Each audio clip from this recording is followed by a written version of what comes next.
difícil dizer qual afeta mais, porque assim, a reforma, o que chamam de reforma, né, que na verdade é um novo código empresarial e não mais o trabalho, altera muitas questões, tanto no direito material quanto no direito processual. Dificulta o acesso à justiça, altera ônus de prova, altera a questão da execução trabalhista, isso para falar da parte processual. E na parte do direito material, permite acordo individual para a realização de 12 horas de trabalho, com supressão de intervalo, permite fracionamento de férias, retira vários direitos, dificulta o exercício de outros tantos, por exemplo, a equiparação salarial, aumenta os requisitos para a equiparação salarial. Tem uma alteração que me parece que é extremamente grave, que é dizer que prêmios e abonos podem ser pagos sem integrar o salário. Porque aí tu pensa assim, a maioria das pessoas hoje recebe por produção. E se esse pagamento por produção não for considerado remuneração, não vai integrar férias, 13º, FGTS, não vai agregar a remuneração, então pode ser retirado a qualquer tempo. Então isso vai prejudicar bastante o trabalhador. Mas é difícil assim te dizer, tal é o direito, né, mais afetado. Porque na realidade essa reforma desmancha completamente a estrutura de proteção do direito do trabalho hoje.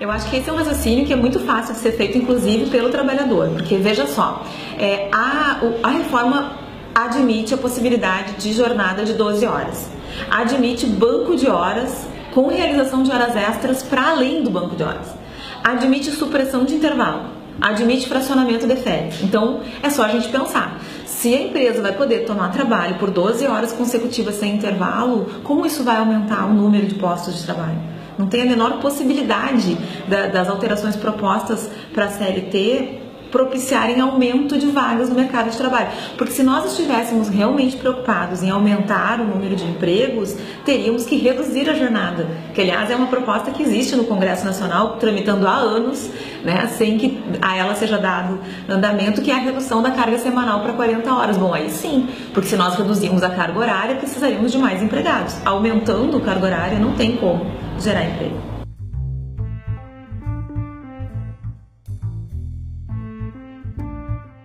Enfraquece, porque assim, historicamente a gente sabe, né, o trabalhador não consegue sentar e negociar com o patrão. A gente fica imaginando assim, uma empresa de 200 empregados, aí o trabalhador vai lá e vai dizer, não, eu não quero fazer hora extra semana que vem, eu quero que a minha remuneração seja de determinado jeito, eu quero que meu horário de trabalho seja tal. Não há a menor condição, por duas questões. Primeiro, porque ele não tem força de negociação, porque ele só tem a força de trabalho dele para colocar à disposição, e quem detém capital e meios de produção é o empregador. E em segundo lugar, porque a empresa é uma atividade coletiva. Então, necessariamente, as questões a serem decididas, banco de horas, a forma de execução do trabalho, são questões coletivas. Por isso a importância do sindicato ter atuação em qualquer tipo de negociação que seja feita entre patrão e empregado. O que faz a reforma? Em vários momentos autoriza que o empregado sozinho negocie com o empregador. Isso vai retirar o poder de negociação do empregado, sem dúvida nenhuma. Ainda cria, que é uma outra coisa que me parece bem grave, a possibilidade de eleger um representante para empresas com mais de 200 empregados, elegerem um representante dos empregados no local de trabalho, e esse representante, que pode não ser sindicalizado, poderá negociar em nome dos trabalhadores. Então é muito evidente a fragilização que se propõe também ao próprio movimento sindical. Essa é uma questão talvez assim a mais perversa de todo o discurso que tenta convencer o trabalhador brasileiro de que essa alteração será positiva. Por quê? Porque no direito do trabalho sempre foi possível negociar.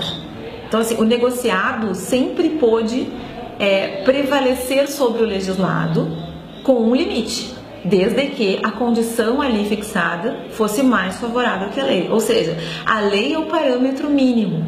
O que a Constituição estabelece é o mínimo de direitos. O próprio caput do artigo 7º da Constituição vai dizer lá, esses são os direitos dos trabalhadores, além de outros que visem a melhoria da sua condição social. E isso nem é novidade da Constituição de 88, já tinha em constituições anteriores.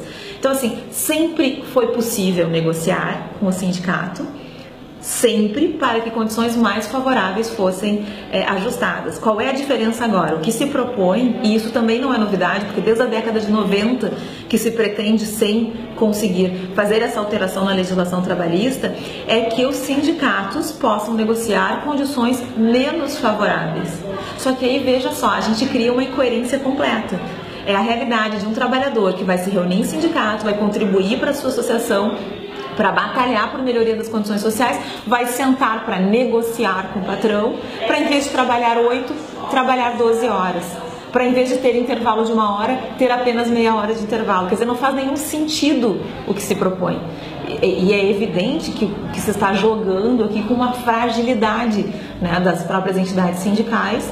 E veja que junto nesse bojo de medidas existe a proposta de fim do imposto sindical. Então, o que se pretende? Fragilizar o sindicato, deixar o sindicato sem condições de funcionamento e, ao mesmo tempo, permitir que ele negocie condições menos favoráveis, inclusive com moeda de troca, né? Tudo bem, a gente estabelece uma contribuição obrigatória para os empregados filiados, mas desde que vocês aceitem que o intervalo não exista mais e seja indenizado, por exemplo, que é uma das coisas que inclusive está referida expressamente no texto da reforma trabalhista.